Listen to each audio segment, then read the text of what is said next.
passed down through generations, these cherished family recipes carry the flavor of tradition, now reimagined with a modern twist. From classic comfort to contemporary creativity, it's heritage with a fresh new flavor here at Pope's Plates.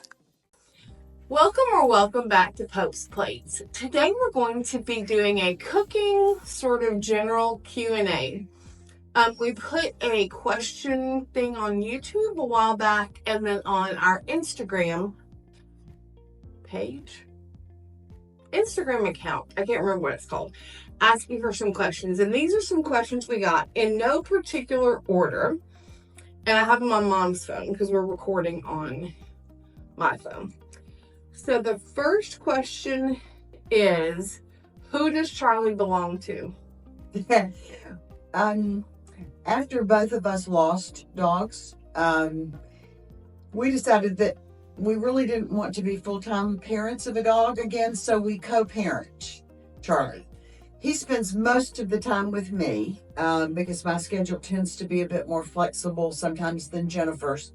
And I'm up early every single morning. I'm up by 5 o'clock or 5:30 in the morning, and Jennifer isn't. So it works well for Charlie to be with me and be able to go out first thing in the morning with nobody being bothered by that. And he has two different personalities at both houses. Here, he's quiet and lays around and doesn't do anything. And at my house, because we live in the same neighborhood, I live on a corner, and the kids get off the bus, he is wild, running, jumping, playing, and he comes back here and sleeps for days. It's so funny how different he is at both houses. Yeah, but he's comfortable at both houses. When we rescued him, we made sure that he went from one house to the other frequently so that he sees both of them as home. Yes, he does. And he's very sweet. He's not all that bright, but I love that y'all asked about him. He is definitely a favorite of some people who's made some comments. Okay, were your career? I'll start. I was a teacher, a classroom teacher. I taught all the way from 3rd to 6th grade. Most recently 4th through 6th grade ELA. I'm still teaching. I tutor full time. It's easier to keep a schedule like that, and I can't teach math. I can barely do math, much less teach math, and sometimes it's hard to get a specialty position. I mean, one time I had my 4th graders doing word problems for the end of the year, and I didn't know how to do the problem, and I asked one of my students if I can do it, so I had them come up, and they got it right because I checked from the answer thing, but I was like, I can't do this anymore. And I'm retired. I retired, oh goodness, close to 20 years ago. I did independent consulting work after that, but I worked in the financial services industry for about 40 years. Managed the retail division of a bank and was the senior consultant for the consulting subsidiary. And as in that job, got to travel all over the world, really. Quite an extraordinary opportunity to do something that I never would have expected to do. If you had asked me as a college student what my career would be like, I never would have thought that would have been the end of it. But I traveled to all of Central America, a number of countries in South America and Europe. And that sort of precipitated a taste for travel for both Jennifer and for me. And for my son. We have traveled extensively. One of the questions that was asked was, what do we like to do in our spare time? And travel would be one of those things. We've been privileged to travel to a lot of places, and that is part of, I guess, what has inspired a bit of a different thought in our mind about food, because we have experienced food from a variety of cultures, some of which we like really well, and some of which we're not crazy about. This wasn't on there, but what's not necessarily the grossest, but the weirdest thing you've ever eaten, either here outside the U.S. or in the U.S.? The weirdest thing was jellyfish. And this was actually in the South. at a Japanese restaurant. It was served to a group of people, and honestly, we tried it. All of us tried it, but the more you chewed the jellyfish, the bigger it got in your mouth. That's what it felt like. And before the host could really get very far out of the room, all of us were kind of putting the jellyfish in a napkin and putting it back down in our lap because we just couldn't eat it. It may be a delicacy in some cultures, but it's not really part of what I would like to have every day. And one of the questions that was asked is, what foods do we not like? And for those of you who watched, you know that we're from the southern part of the United States, and it is almost a cardinal sin not to like sweet potatoes. But I do not like sweet potatoes or pumpkin or winter squash. All of them taste like dirt to me. And I have not been able to develop a taste for them through my lifetime. If I am served one of those dishes at a friend's home, I will eat it without comment, but it's not something that I like. The weirdest thing I've ever eaten, I went in 2023. I was not in the military, but went as a extra government organization to Iraq and lived in a northern village outside of Mosul with a family, lovely family. And from what I understand, the tradition for honored guests is to serve eyeballs. And I'm pretty sure they might have just been making this up. But I think we ate sheep's eyeballs. And the scary thing is, besides eating a sheep's eyeballs, is that they had several sheep that were sort of leashed in the front yard and sick. And then they gave us the eyeballs and there weren't any more sheep. So maybe that's scary. Ate the sick sheep. My least favorite food in general is, taste-wise, is liver. I cannot stand it. But I have a thing with textures. So I don't like avocados because of the texture. There are a couple other things I don't like because of the texture. I used to not try many things at all. Charlie is concerned about the tripod being in front of the back door. I used to not want to try things at all, and sort of traveling broadened my palate a little bit. And I'm better about it now. I don't like I can't handle spices. Not that I don't like it, I just don't deal with it very well. Okay, we already answered what's the career. What is the hardest thing to cook? Jennifer and I kind of talked about this question. I find fish difficult to cook. Not to cook as much as to make sure that you get it right.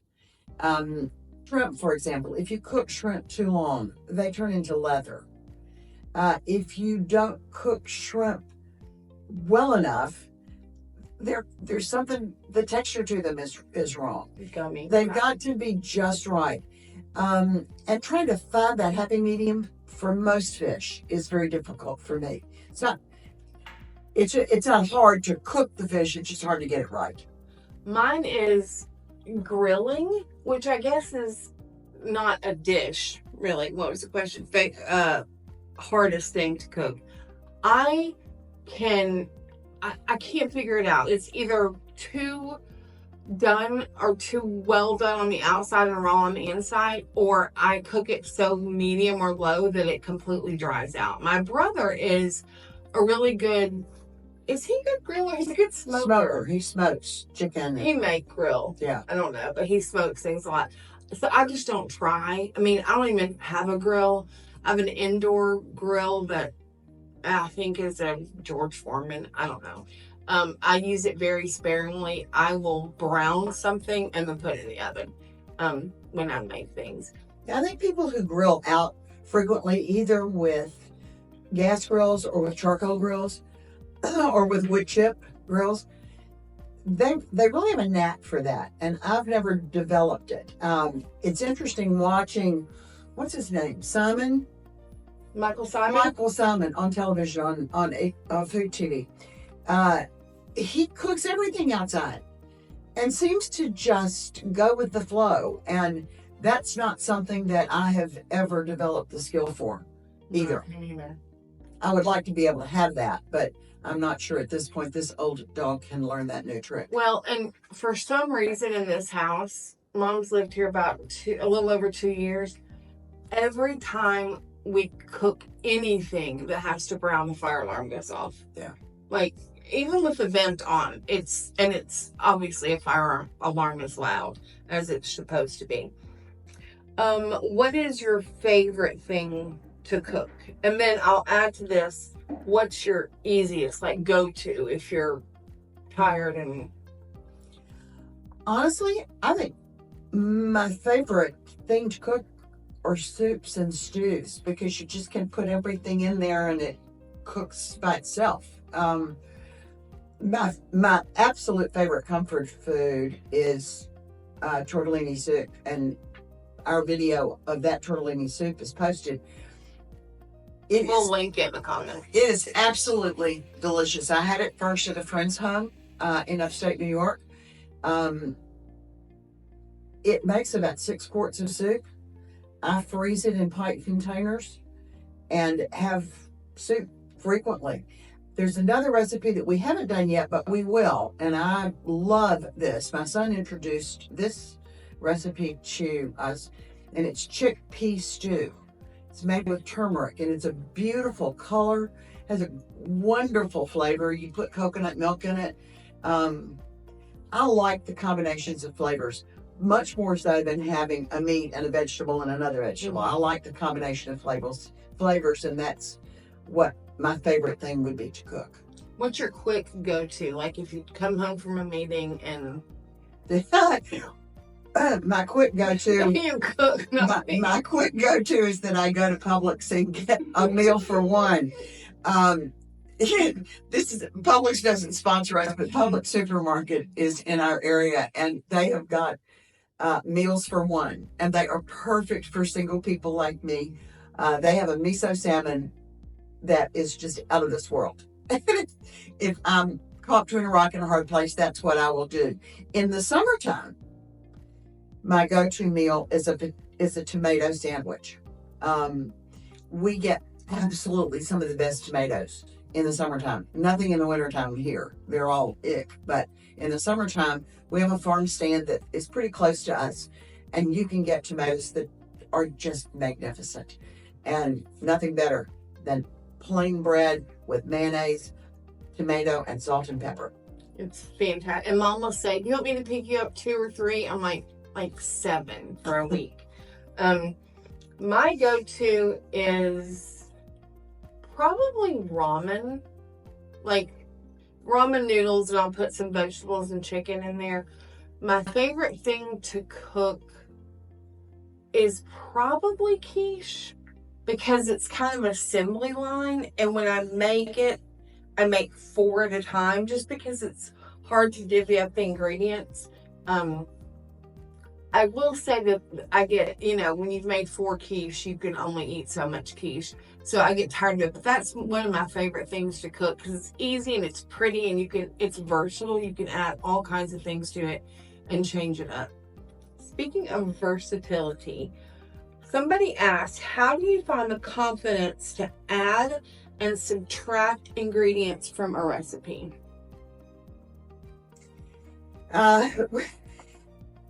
Jennifer is really better at that than I am. I think first of all, you look at the recipe, and if there's something in it that you don't like, you think, is there a substitute that I do like that is of comparable kind?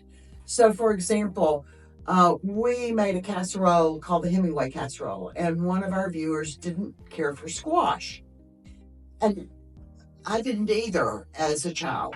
So if you don't care for squash, what is something that you could use that would be comparable? Carrots, maybe? But squash cooks a lot more quickly than carrots. So thinly sliced carrots might be a good substitute. Thinly sliced potatoes might be a good substitute. The thing that I would warn about is don't look at a recipe and go, ooh, these 5 things I don't want, so I'm going to change them all. Because then you don't know what you got.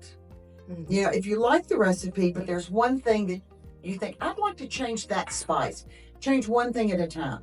And don't be afraid of failing. If it doesn't taste good, well, okay.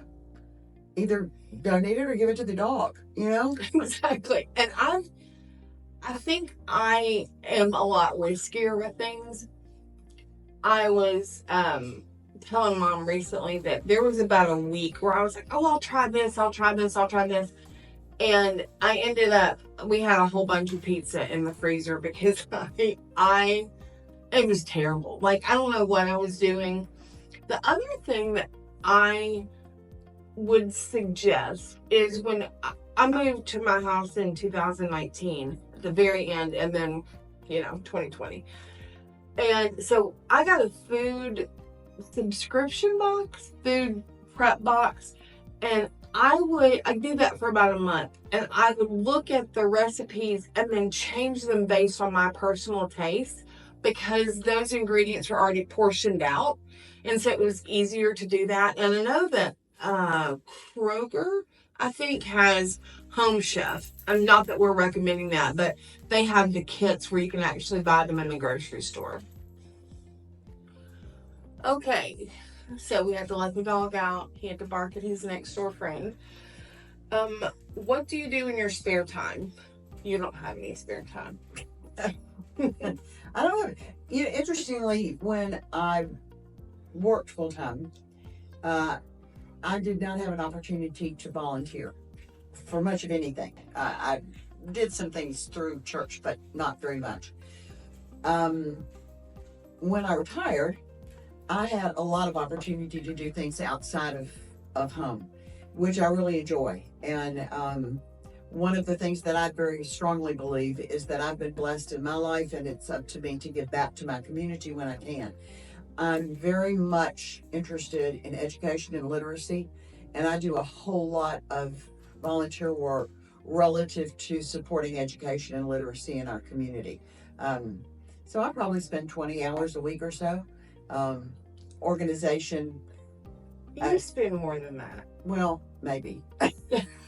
Spends more than that. The organization that I work with sells books on eBay and Amazon, and I spend a lot of time listening books and valuing books and making sure they're clean and whatever. So, but it's fun, and it keeps my mind active and keeps me involved in what's going on in the community. And I've made some really close friends by being involved in what I do at the library. I have also volunteered in the past. Did foster care review board, which working with foster families. I crochet. I throw pottery on my wheel. I'll tell a story about that in a minute. I quilt. I watch Criminal Minds on repeat while I'm doing graphics. I do some graphic stuff for her organization. Social media. I actually created a whole bunch of signs for the Friends of the Library, which is the organization she's the president of. And I promise I did not do this on purpose, but when I looked at them all put up at the library, all the characters had red curly hair and glasses. I was like, okay. But the pottery thing, I did pottery for years. Really good friend of mine taught me how to do it.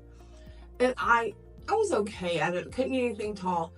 My brother was like, I'm gonna take a class, and has this natural talent of, look what I made. And I was like, how in the world? But it's really fun to eat things out of something you made, or it's really neat. My first few things were kind of tragic. We also like to travel. We travel as a family. We've taken my brother got married in India, and then South Africa and China. Yeah, that was fun.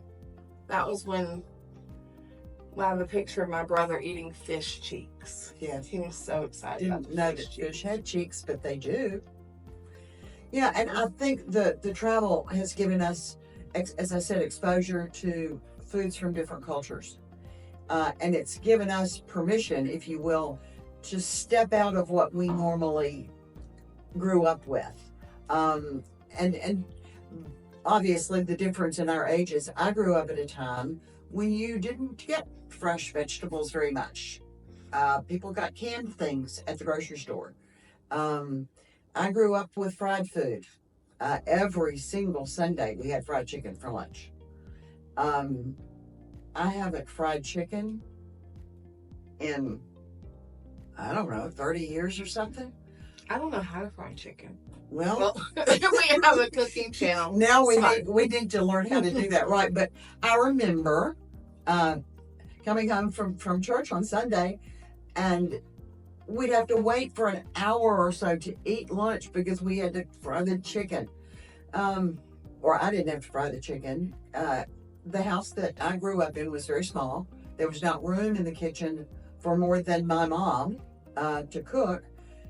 My job was to clean up after meals. So I didn't really do any cooking until I was married and away from home, and didn't enjoy it then because I had to cook. And I was working full time, so I cooked on a weekend and I froze things and then we take them out of the freezer. Now I really enjoy cooking, but it's difficult cooking for one person. And I think that may be an interesting thing that we're going to work on in some of our future videos, is how do you take a recipe that you really do like and adapt it so that you don't have 6 quarts of soup, that you've got something that you can work with for meals for 1 or for 2 people.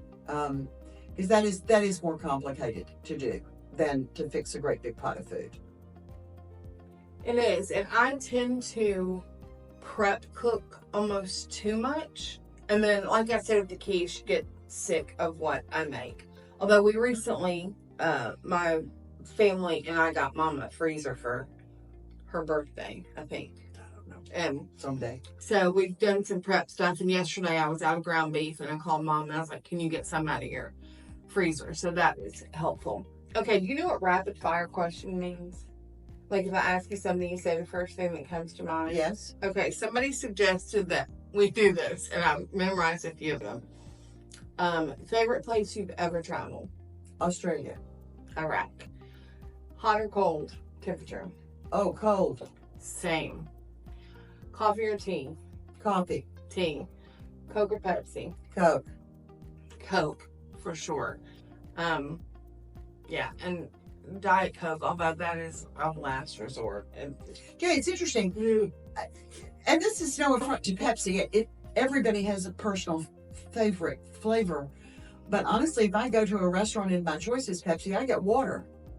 It just doesn't sit right with me. And that, no offense to Pepsi, they're a fun company, but everybody has an individual taste. And it's just like individual taste in coffee.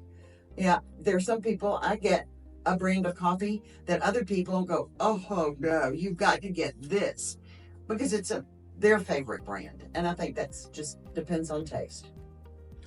Favorite place in the U.S. you visited? Oh, that's hard. San Francisco, I guess. Me too. And I think a lot of my brother and sister-in-law live there, and 2 of our cousins. But I also think it's nice, it's walkable. My brother moved there, I don't even remember when, but we have a family text chain, and he had gotten there that day and they'd unloaded their stuff. And the only thing he sent was a picture of a whole chicken and said $29. Like, that was the whole text. And when we go there, even when we go to like dine and dash places, it's very expensive. One of the cool things about San Francisco, I'm not going to remember the nationality of this restaurant, but it's such a cool food city. B-Star? What? Burmese. Who knew I love Burmese food? Love it. It is my favorite restaurant I've ever been to. Ever, I think. And we've got some great food there. But every time we go, I think my brother and sister will like again, but we always get the Burmese food. And one thing I've also, has nothing to do with anything. We created a video with my sister-in-law when we first started the channel, when she was here over Christmas, and she made prawn moily. Is that how you say it? Mm-hmm. We didn't realize, we had never filmed to two people before, and the whole time both of our backs were to the camera, and so we couldn't use that, but we'll get it sometime. But that's another thing that I've loved having somebody that's not American in our family is, and she didn't used to cook. No, but she does now. Yeah, so that was really cool. I can't remember any of the other rapid fire questions. Oh, what's your favorite TV show? Oh dear. It's either Bones or NCIS. Probably NCIS. The original one, not Origins, not any of the spin-offs, but the one with Mark Harmon in it. Yeah. Yeah, I can tell that story. One of my close friends here, where I live, absolutely adored Mark Harmon. She had a life-size Mark Harmon in her home. And she unfortunately became very ill and she passed away last year. But Mark Harmon was at the funeral. Behind where you signed your name that you had attended. And he was actually auctioned off by the auction company that disposed of her estate. He just is a very favorite. You know, I'm kind of sorry he's gone. I think the guy that took his place on NCIS is pretty good, but Mark Harmon was a force of nature. Yes, and he's married to Mindy from Work and Yeah, I know. My They've been married favorite, a long time. yeah, they have it. My favorite TV show is Gilmore Girls, but the best TV show, Gilmore Girls is just light, fluffy, is The West Wing. I was actually watching it this morning. I love that show. I watch Criminal Minds because I like Shamar Moore.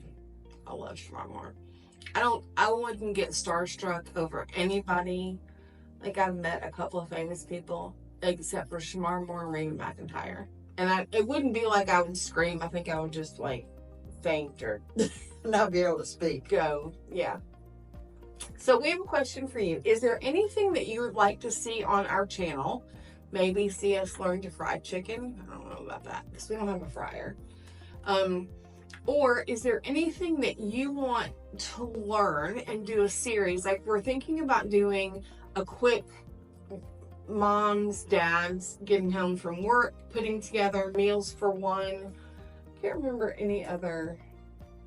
Well, one of the things too is sometimes there's a challenge in how do you half a recipe, quarter a recipe, double a recipe. Thank goodness you can go into Google and say, how much is this? And it will double it for you. But reducing it is harder. If it calls for a can of diced tomatoes, how do you do a quarter of a can of diced tomatoes, and what do you do with the other 3/4 of a can? Or do you give up on that and make the whole recipe? And I think that's something that we are going to try to come up with, a plan on how you might be able to do that and what you might be able to use the other ingredients for. Maybe you make 3 different dishes that happen to all use tomatoes, and you can split the tomatoes and use them that way. But those are things we're thinking about. But if you think of something else that you'd like for us to try, experiment with you, let us know and we'll give it a shot. We don't bake. I mean, I've recently learned to make bread, but I will try if you really want us to bake something hot. But we don't bake. We used to, if we were cooking, make sure that we had fresh garlic and that we grated the cheese. That is always the best option. It is rarely the most cost-effective or time-effective option. And rather than spend if we're cooking for company, not that you all are not company, but if we're cooking for company, I will go the extra mile. But so if there's anything like that that you'd like to see, like we use garlic paste a lot now, and we used to chop the garlic, just because, you know, especially now, people just can't afford things. So let us know in the comment section below if you have any questions or suggestions, and maybe tell us where you're watching from. And until we see you next time, let's keep cooking. Ciao.